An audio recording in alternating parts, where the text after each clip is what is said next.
சிவகாசி அருகே ஆலமரத்துப்பட்டியில் உள்ள வேணுகோபால சுவாமி வலம்புரி விநாயகர் கோயில் கும்பாபிஷேக விழாவிற்காக அதிமுக முன்னாள் அமைச்சர் KT ராஜேந்திர பாலாஜி நிதி உதவி வழங்கியுள்ளார்.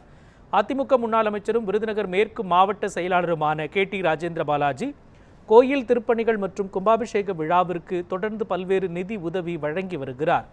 இதன் ஒரு பகுதியாக சிவகாசி ஆலமரத்துப்பட்டியில் உள்ள யாதவர் சமூகத்திற்கு பாத்தியப்பட்ட வேணுகோபால் சுவாமி வலம்புரி விநாயகர் கோயில் மகா கும்பாபிஷேக விழா சிறப்பாக நடைபெறுவதற்காக முன்னாள் அமைச்சர் KT ராஜேந்திர பாலாஜி திருத்தங்களில் உள்ள தனது இல்லத்தில் வைத்து கோயில் நிர்வாகிகளிடம் 50,000 ரூபாய் நிதி உதவி வழங்கினார்.